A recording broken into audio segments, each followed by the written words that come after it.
I would like to introduce you to Dana Brown. She is the ACES Science Statewide Facilitator, Learn for Life Organizational Liaison, PACES Connection, and Executive Director of the Youth Voice. A social entrepreneur, Dana founded the Character Development Program at Terrasante Elementary in San Diego, California. She co-founded Our Souls, which stands for Our Students of Leadership, Empowerment, and Service, and founded the Youth Leadership TICS, Trauma-Informed Community Schools, and Youth Leadership with McGill School of Success. Dana is a commissioner on the City of San Diego Commission on Gang Prevention and Intervention, and the chair of the Youth Committee, tri-chair of the San Diego Trauma-Informed Guide Team, on the Advisory Council of the University of San Diego's Character Development Center, the steering committee of the Clinton Health Matters Initiative, Strong Families, Thriving Communities, and with the leadership team of Southern California Warrior Spirit with Indigenous communities. She knows a lot, right? That's pretty impressive already, right? There's more. As secretary of the Hope Grounds Hope Trauma Board of Directors, Dana is chair of the Board of Directors with Echo Training. As an author of Hidden Treasures, Ms. Brown has received many awards over the years, including the Joy McAllister Advocacy Award for Mental Health in America in 2014. President Obama's USA Volunteer Presidential Award in 2013 with the San Diego Compassion Project, and the City of San Diego's Human Relations Commission Award in 2009. Ms. Dana Brown, thank you so much for being here.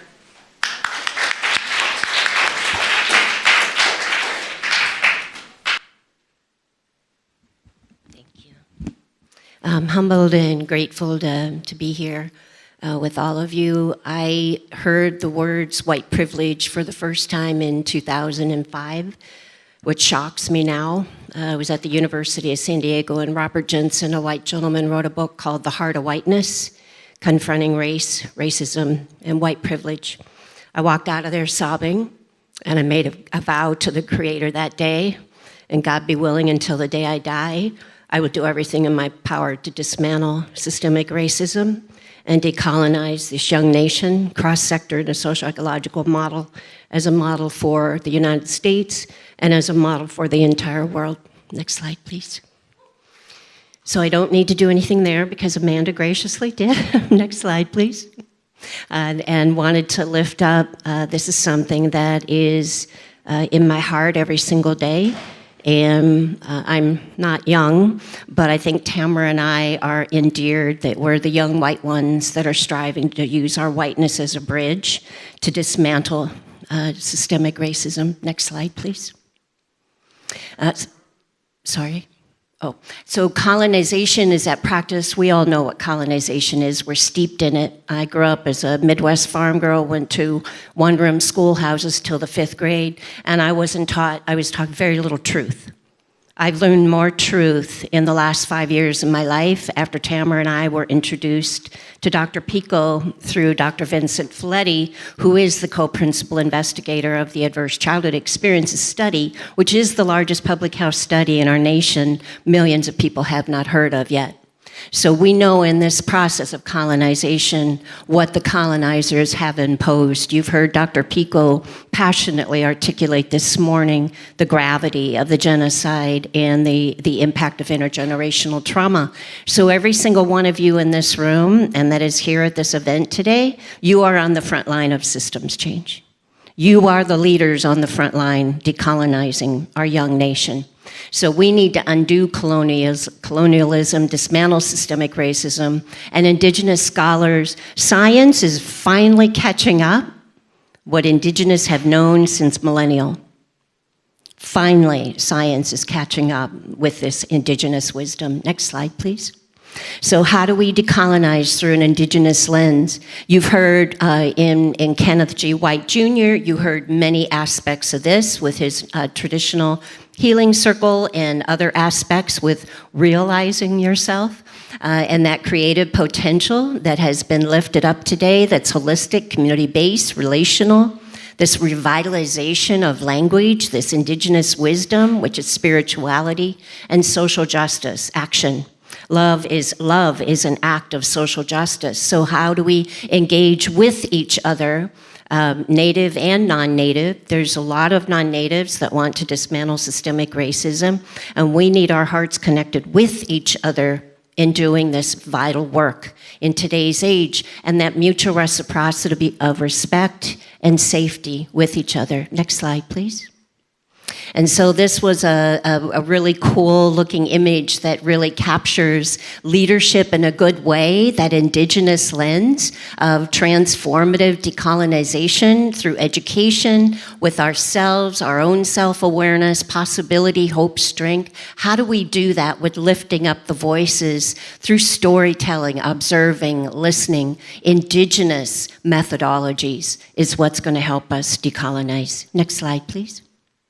And so this was lifted up in Kenneth G. White's also. We Matter, our Indigenous group in Canada that has done phenomenal work. And you see this weaving through here also, which you saw in Kenneth White's, his slides that he did, and many of the tribal social workers here articulated several of these words that these Indigenous youth in Canada, We Matter campaign, I don't know if you're familiar with it, but it's an exceptionally inspirational work that they're doing in Canada. Next slide, please.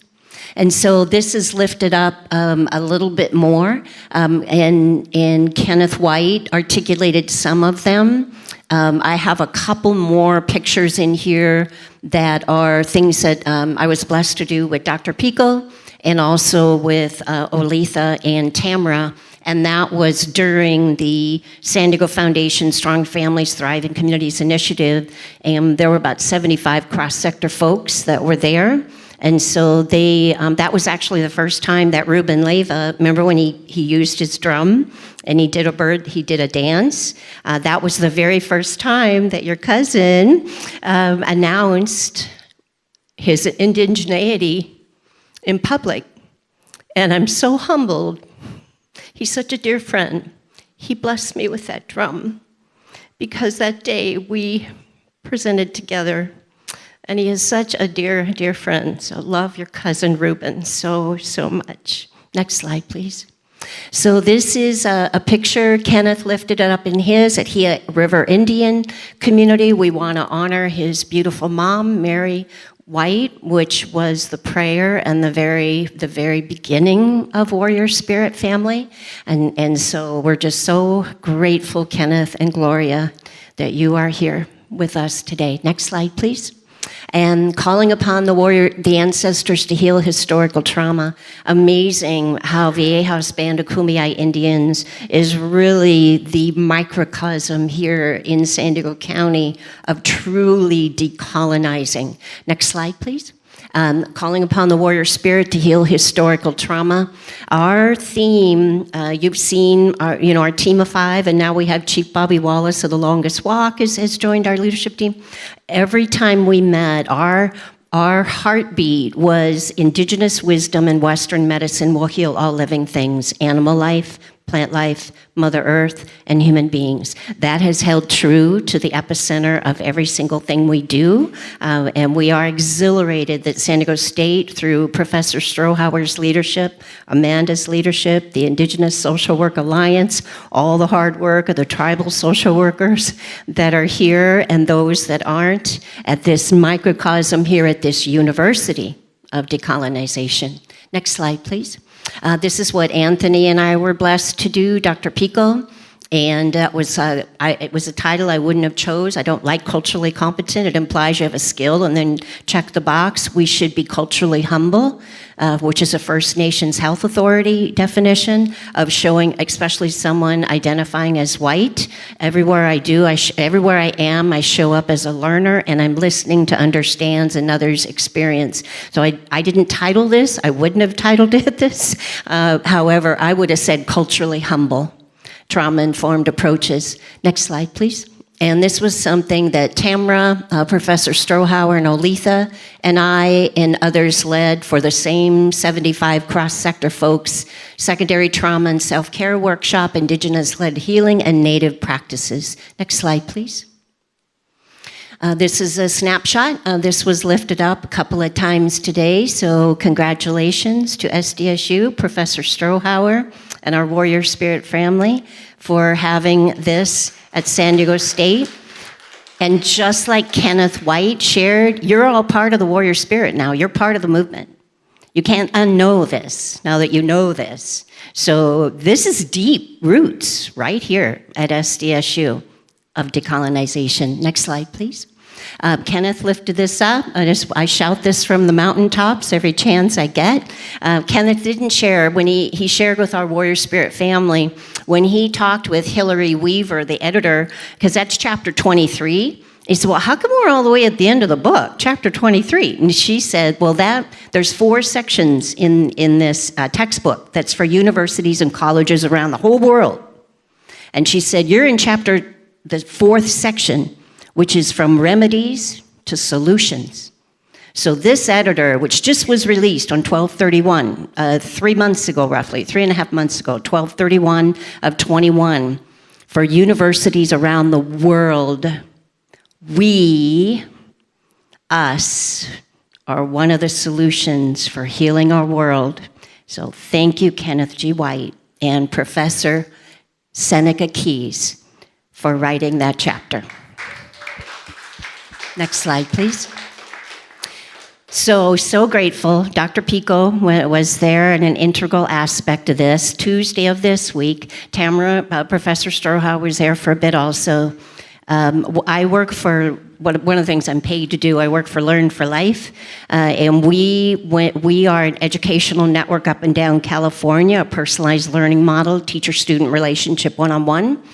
And I'm blessed for the last 10 years to be dismantling systemic racism within an educational network. And I'm one of the trainers around the nation on trauma-resilient educational communities. And so we have developed a very comprehensive 20-hour PD, professional development, that starts out with foundations of PACES science and trauma resilient, followed by 4 Bridge to Wellness, or all 3 hours, of self-care and compassion fatigue, mindfulness and meditation, relationships and restorative justice practices, equity, inclusion, and cultural humility, before we start a 3-hour on practice and process. And then all these educational learning centers start doing a self-study. So it is a mile deep and an inch wide. Dr. Folletti shared it's the most comprehensive model he's ever seen. And we were at Viejas Band of Kumeyaay Indians on Tuesday of this week. This is a big week in the decolonization world, with Dr. Pico, who graced us with our opening prayer. Umoja Richardson did our land acknowledgement, and I wove a lot of pictures throughout of showing how Indigenous wisdom is already alive, and it is the most important work of my entire life, is what I'm blessed to do right now. I want to have what we are all doing here, the Warrior Spirit Family Movement here in San Diego, as a model for not just California. When Governor Newsom apologized to Native Americans in November of 2019 for the genocide in California, he said he wants truth-telling in public education.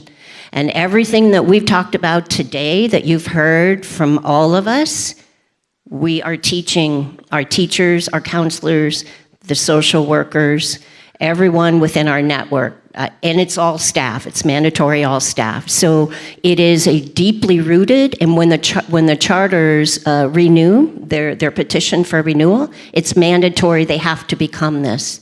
They have to become a TRAC accredited school. So for Governor Newsom, up and down, because we're all the way up and down California, we serve around, 25,000 students, I believe, and we are truth-telling. And it's courageous, and it's emotional labor, and we do get some pushback, but no one's going to stop us from this work. This is the most important work of today's age. So every single one of you are leaders, And thank you for everything that you do on the front line of systems change. Your work is so critically imperative. Thank you to Professor Strohauer. Thank you to Amanda and the Indigenous Alliance Social Work, Dr. Pico, Kenneth White, Bobby, Olitha.